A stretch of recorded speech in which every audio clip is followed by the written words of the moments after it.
Hello, welcome back to my world of stuff. It's time for another physical media update. Some of the bits and pieces I bought over the past few weeks. It's been a while since the last video. Could be up to 2 months since I did the last one. But there's a few new bits and pieces. I'm looking at the rather formidable pile here. And this is just half of it. I'm recording half of this video now. There are some books and bits and pieces I need to gather up. So I will tag that on to the end of this video tomorrow. But yeah, it's been a fairly productive time in terms of the stuff that I bought. So I'll just looking towards the ceiling for no apparent reason. So I'll start to run through the bits and pieces I bought. It's the usual mix of memorabilia, books, BluRays and CDs, DVDs and a CD. I'll start with the CD then, as I mentioned it. I bought the new Simple Minds album, Direction of the Heart. Been a big fan of Simple Minds since the 80s, really. Their 1983 album, or 82 album, New Gold Dream, is still one of my favourite albums of all time. I have some very special memories of that album for all sorts of reasons. I just love that album. The tracks Promised You a Miracle, Glittering Prize, Someone, Somewhere in Summertime. It's just a really great album. And they've had their ups and downs since. They went through a slightly dreary sort of stadium rocker period. But I've always been interested in what they've done. There's something about the sort of, that mix of bombast and melody, which I really like. And this is their latest album, the umpteenth album, I think it's officially called. There have been a couple of singles released from the album prior to its release. Act of Love, which was one of the first songs that they recorded as Simple Minds way back in the early 80s. But they've sort of dusted it down and giving it a modern sheen.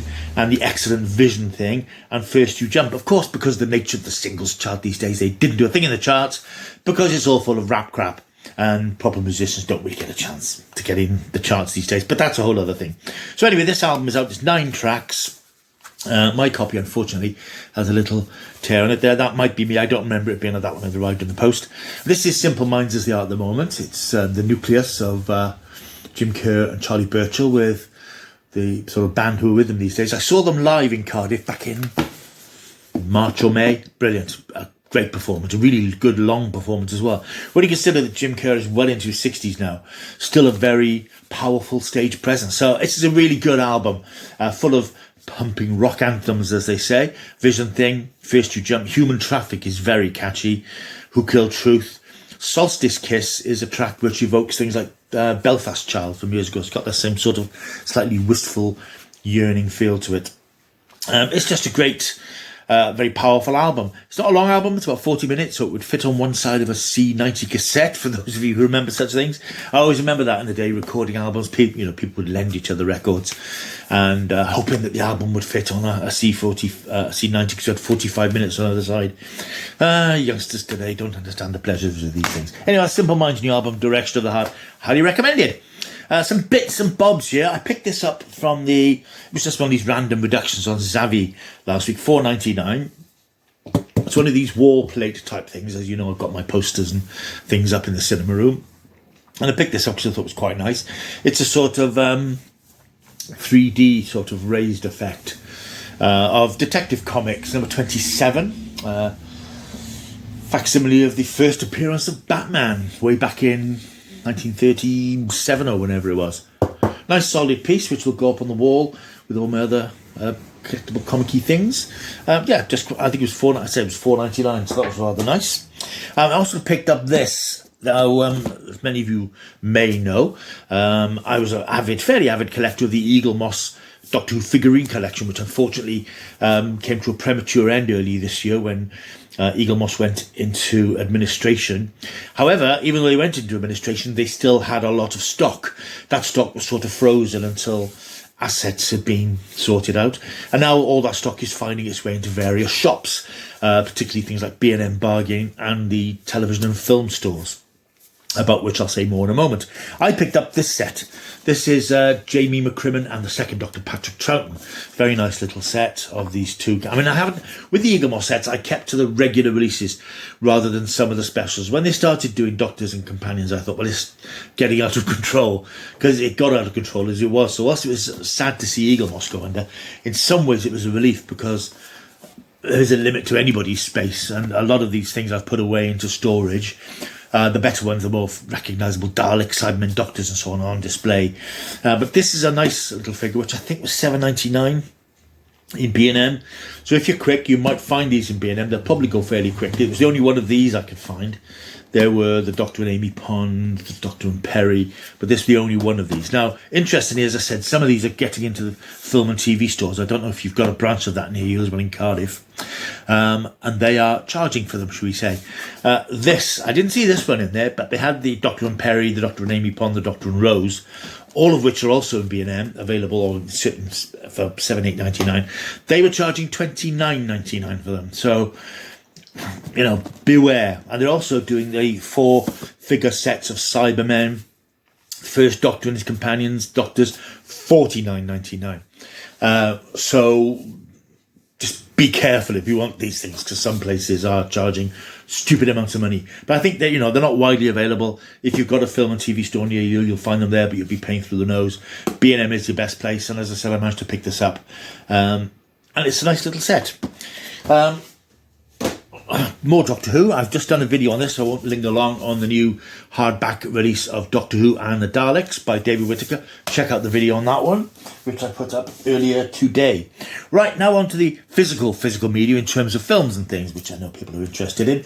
A fair few bits and pieces. Now, it's so long since I did the last video, I can't remember if I've shown you all of these, but I'll show you these first two now anyway. These were ones that I was going to do videos in my ill-fated Halloween tapes season, which was getting so few views that I dropped it after 3 episodes because I didn't really fancy doing 28 more videos that nobody was watching.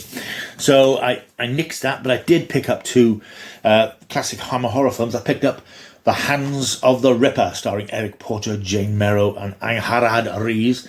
This hails from 1971. Slightly different to the usual Hammer fare. This is when they were trying to find new areas of horror to explore, rather than just Dracula and Frankenstein and the werewolf ad nauseum, especially Dracula and Frankenstein. This is a really interesting story of a girl who becomes possessed by Jack the Ripper, or the evil of Jack the Ripper, if you like. It's very good, very powerful, quite gory for its time, but very entertaining. I watched it last week, I think I watched it on Halloween. I did a Halloween triple of 3 films, which is quite good fun. A good film. So this was on the network sale. I think it was about $7.99. Similarly, I picked up Twins of Evil, a classic with Peter Cushing, Dennis Price. I don't remember this one. I've seen it years ago, but I don't remember it incredibly well.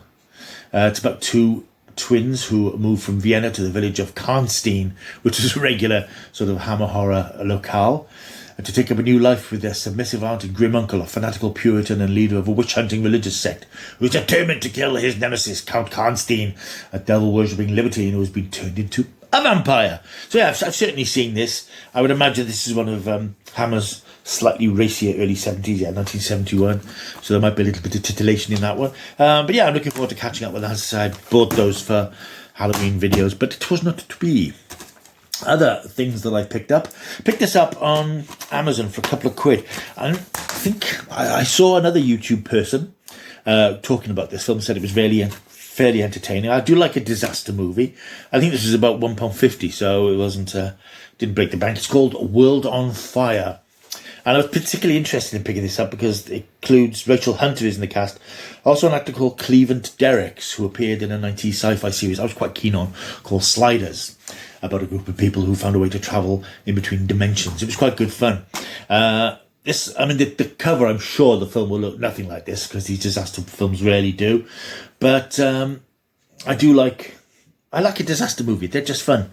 And even though this probably won't be great, it's not a hugely lengthy film. It's 84 minutes, so it's not a blockbuster extravaganza, but might be a bit of crazy disaster movie fun. Picked this one up. I think this was possibly also in a Zavvi sale. I haven't taken the cellophane off. This is El Camino, a Breaking Bad movie, which came out 2 or 3 years ago. This is a sequel to Breaking Bad. It's the story of what happened to Jesse Pinkman after the events of the Breaking Bad finale. It's nice. It's on Netflix anyway, but it's got some special features, and it's always nice to have the physical media copy. Haven't revisited it for a while. In the back of my mind, I'm planning to revisit Breaking Bad again. I don't think it will ever happen because it's a long old haul. But this was a nice little coda to the series, and offered a rare moment of sort of positivity to the characters at the end. If you've not seen it, hope that's not a spoiler. This is one I picked up a while ago in a charity shop in Swansea. I may well have shown you it. I'm going to show you it again. Morecambe and Wise in that Riviera touch. This goes back to 1966 when Morecambe and Wise were making films like The Intelligence Men in a bid to sort of become film stars, if you like. I haven't seen this for years. I'm sure it's sort of amusing, but not of its time. But it's about 50p, so worth picking up. I also picked this one up, I think for the same charity shop, I think 50p. A 4-disc set of the first season of the comedy series Brooklyn Nine-Nine. Now, I've only dipped into bits and pieces of this. A couple of friends of mine used to be quite big fans of this, and when I popped around the house, I would see bits of episodes. It seemed to have that manic sort of very fast-paced American TV comedy style, which I quite like. So I'm quite looking forward to digging into this because I like that sort of punchy, slightly surreal sort of American comedy. This one I picked up, and I don't quite know why. In fact, I think it was possibly a charity shop pickup. It's filthy, as you can see. It's crap, but it was quite cheap, so I don't know why I picked it up. I'm not going to watch it again. Transformers: Revenge of the Fallen. This, as I recall, was the second Transformers film. Yeah, it's one of the noisiest films I've ever seen. I think this was 50p, and I just picked it up because it was 50p, as you do. I picked this one up in, I believe it was CEX fairly recently. This is the first season of Pennyworth. If you've not seen this series, it's well worth tracking down. It's the story of, or a story of Alfred Pennyworth, Bruce Wayne's butler, I should say, in Batman lore, and it's the story of him in the 60s becoming this sort of wheeler-dealer, club owner, mercenary type character. It's really, it intertwines lots of Batman mythology with Thomas Wayne and so on. It's really good. It's very gritty, very violent. As you can see, it's an 18 certificate, so it's not for the faint of heart. Great performance from Paloma Faith, of all people, as Bette Sykes, this sort of psychopathic killer. The series has run for 2 series so far. A 3rd series has just started in America, and a new streaming service who've decided, because people are stupid, it has to now be called Pennyworth, the origins of Batman's butler. Well, he wasn't Batman's butler, he was Bruce Wayne's butler, but that's beside the point. But it's a really clunky title for what's always been quite a classy show. I haven't seen the 3rd series yet. I'm hoping they haven't compromised its sort of visual look too much, because it's a really classy looking show. Next up on the old physical media, this is a classic. Again, I didn't have this on Blu-ray, and I'm surprised I didn't. It's A Wonderful Life. This will be Christmas Eve viewing. I watched it a couple of years ago on Christmas Eve, and I think it's due a Christmas Eve rewatch this year. Because Christmas is coming, kids. Bonfire night's gone. Halloween's gone. Now it's time for Christmas. It's a Wonderful Life. What can you say about Frank Capra's... I was going to say Frank Kafka. Frank Capra's classic feel-good film. It always amazes me that this wasn't a particularly successful film when it came out, but of course become a sort of seasonal classic now because it's very uplifting. And at the moment, with the world slightly mad, it's nice to have something uplifting now and again. This includes the free colour version, which I will not be watching, let's just say. Leave it at that. I also picked up this. I've never seen this. I understand it's very good. I picked this up again, a couple of quid, I think it was, in CEX. This is Joaquin Phoenix, Amy Adams, Scarlett Johansson, Rooney Mara in Her. This is the story of a lonely man, a complex, soulful man who makes his living writing touching personal letters for other people. Heartbroken at the end of a long relationship, he becomes intrigued with a new advanced operating system which promises to be an intuitive and unique entity in its own right. It's a sort of a man and artificial intelligence relationship type thing. I understand it's a very good film. I've never got around to watching it.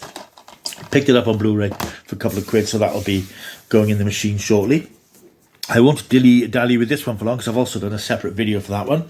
This one, you might want to go and look at it. Not many people did. This is The Bourne Identity on 4K Ultra. Very nice box set with all sorts of bits and bobs.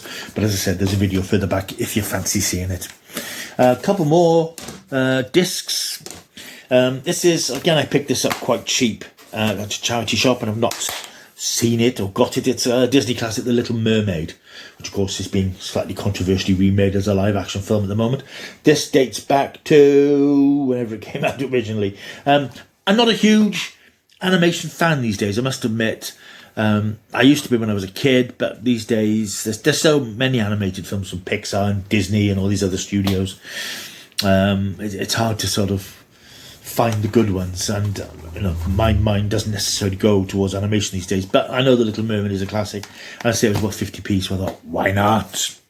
I also picked up, and this was also going to be a Halloween film, but it didn't happen because you didn't watch the videos. Yeah, this is a classic, Steven Spielberg's production of Tobe Hooper's Poltergeist. I've seen this once years ago. I think I saw it on TV and thought it was okay. Never revisited it. Last month would have been the time to revisit it, but it didn't happen. But it's in the past for future reference. And I had to pick up one of my films of the year. When I do my film of the year thing in a couple of months down, don't be surprised to see this quite near the top of the list. There's a video on it. Brian and Charles. I mean, it's just a great film. A real underdog, British, low-budget, independent film starring David Earl and the voice of Chris Hayward. It's about David Earl's character, Brian, who's a rather lonely, isolated loner who lives out in the countryside in North Wales. He decides to build a robot out of a fridge and various other bits and pieces, and it springs to life and has an identity and personality of its own, and they become best buddies with hilarious and very touching consequences. It's a very slight film, but it's just nice. It's something very different. It's charming little film and very, very funny. So if you haven't seen Brian and Charles, it's only just recently come out, I would recommend that you pick it up because it is a great film. And finally, for this part of the video, is a graphic novel, if you will. I picked this one up from eBay for, I think, $6.99, including postage. After I'd ordered it, I thought, I think I've got this, but it turns out I haven't. So it's Captain Marvel. It's issue 15 of the, I think it's again one of the Eagle Moss selections of comic collections and so on. Captain Marvel. The Captain Marvel that I remember, not the Brie Larson version that we have these days. This is the one I remember from my days of comic reading back in the 70s.